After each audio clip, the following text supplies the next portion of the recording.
మానవ జీవితమే ఒక మహాభారతం, అది మంచి చెడుల రెంటి నడుమ నిత్య ఘర్షణం. మీరు ఎంతగా మన జీవితాన్ని మనం రక్షించుకునే ప్రయత్నం చేసినా, ఎంతగా సమాజ జీవితాన్ని మొత్తం బ్రహ్మాండంగా బంగారంగా తయారు చేసేసినా మళ్ళీ బొగ్గైపోవడం ఖాయం. ఇందుకు మనస్సు సిద్ధంగానే ఉండాలి. మనం ఏ దశలో ఉన్నామో చూసుకుని ఆ దశలో కాస్త మనం బాగుండడానికి, మన చుట్టుపక్కల వాళ్ళు బాగుండడానికి చేయవలసింది ఏదో చేయడం తప్పితే ఇందులో అతి అనేది పనికిరాదు. ఆ అతి ఇలాగే ఉంటుంది. కానీ దానికి సమాధానం అంత దూషణ చేస్తే చంపేదనంటే నేను చేసి చూపిస్తాను, మాట్లాడను.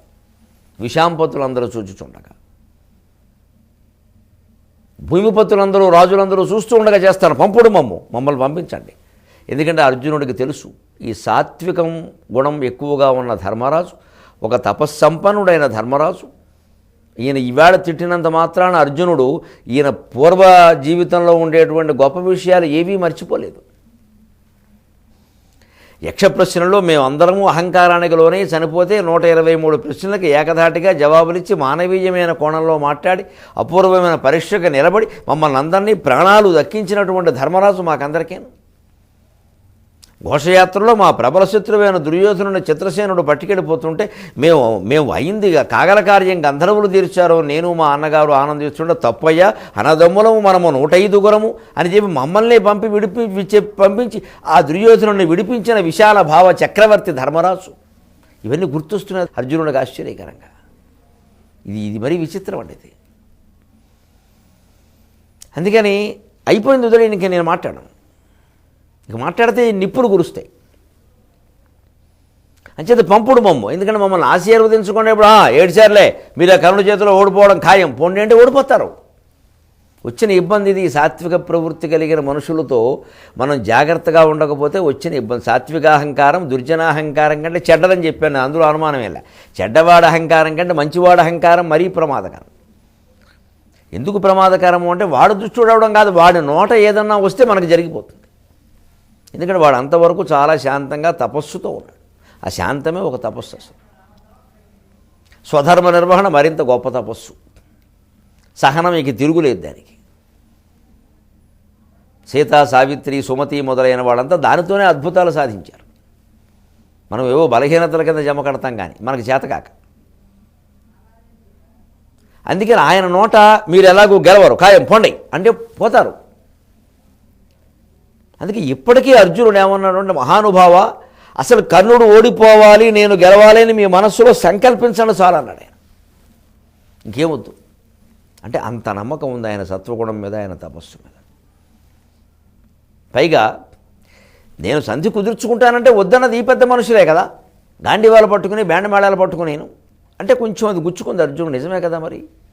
ఆవేళ ఆయన సంధి కోసం చివరికి 5 ఊళ్ళకు కూడా సిద్ధపడితే నేను, భీముడు, ద్రౌపది ఏమన్నాం, బిచ్చగాళ్ళ తయారయ్యాడు అన్నాం. కానీ ఇన్ని పరిణామాలు జరుగుతాయని మేము ఊహించాలంటే పెద్దవాళ్ళంటే అదే అనమాట. జీవితంలో చదువు, ఉద్యోగం, వివాహం ఇటువంటి విషయాల్లో పెద్దవాళ్ల మాటకి ఎందుకు విలువ ఇవ్వాలంటే ఇందుకు. నా పెళ్ళి నేను చేసుకుంటా, మరి బాగుంది, నీ పుట్టుకు కూడా నువ్వు చూసుకోవాలి, మాకెందుకు పుట్టావు, ఈ మాటలన్నీ వద్దు. మా చదువు మేము చదువుకుంటాం, మా ఉద్యోగం, ఒక వయసు వచ్చాక చేసుకోవాల్సిందే ఇవన్నీ. ఆ వివాహంలోనే వాటిలోనే పెద్దవాళ్ళ మాటకి విలువ ఇవ్వాలి. వాళ్ళకి ఏమీ సంబంధం లేకుండా నేను చేసుకుంటానంటే. చివరికి ఈ మధ్య కొంచెం యువతరంలో చిత్రమైన మార్పు వస్తుందండి. ఇదివరకు మా తరంలో యువతరం ఎలా ఉండారంటే వాళ్ళకి ఇష్టమైన పెళ్లి వాళ్ళు చేసుకోవాలంటే ఇంట్లో వెళ్ళిపోయేవాళ్ళు, చేసేసుకునేవాళ్ళు. ఈ ఆస్తి ఏదో ఏమో నాకు అక్కర్లేదు అనేవాడు. పౌరుషం కూడా ఉండేది మనుషులు, నాకు ఆస్తి అక్కర్లేదు, నా బతుకు నేను బతుకుతాను అని బతికేవాళ్ళు. ఇప్పుడు అలా కాదు, విచిత్రంగా మీరే చేయాలి, మీరే దగ్గరుండి చేయాలి, మీరే ఒప్పుకోవాలి, మీరు ఒప్పుకునే వరకు నేను అన్న మానేస్తా అని ఇదో విచిత్రమైన దెబ్బలాట్లు మొదలయ్యి. ఎలాగసలు ఇది ఇంట్లో వీధిలో పరువు పోయే విషయం ఇది. అనేక రకాలు ఉంటాయి వివాహాల్లో, చెప్పడం తేలిక, చాలా కులాంతరం, మతాంతరం, జాత్యంతరం. మంచిది, దక్షిణాఫ్రికా వాళ్ళని చేసుకుంటే ఇంకా విశాలంగా ఉంటుంది, చేసుకోండి, తెలుస్తుంది. ఇవన్నీ చెప్పడానికి బాగుంటాయండి మా పైకి.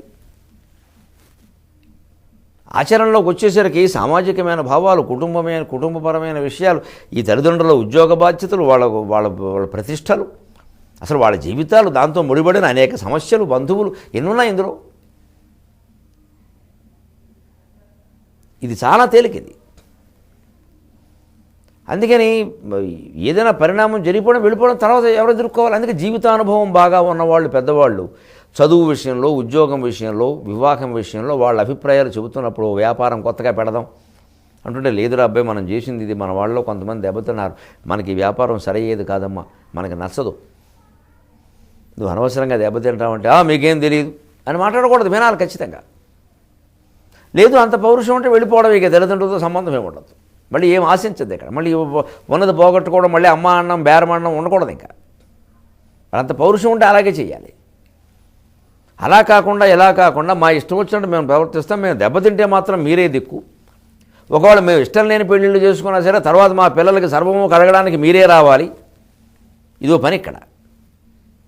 అప్పుడు అమ్మమ్మ తాతయ్య మా అమ్మ అందరూ అవసరం, మేము కాకుండా పోయామా, ఎందుకంటే పిల్లలకి చాకరీ చేయాలిగా. మరి ఇది ఓ పచ్చి స్వార్థ ప్రవృత్తి అండి. ఇది మన ఇష్టం వచ్చిన నిర్ణయాలు కొన్ని ముఖ్యమైన విషయాల్లో మనం తీసుకున్నప్పుడు పూర్తి బాధ్యత మనమే వహించాలి దానికి.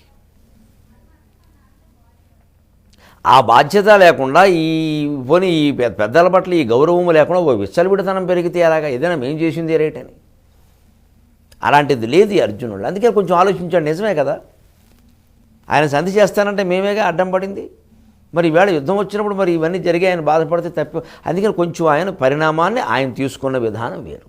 ఇంత పరిస్థితులు అర్జునుడి పరిస్థితులు ఉంటే మనం అలా తీసుకున్నట్టు అయిపోతుంది. మానవ జీవితమే ఒక మహాభారతం, అది మంచి చెడుల రెంటి నడుమ నిత్య ఘర్షణం.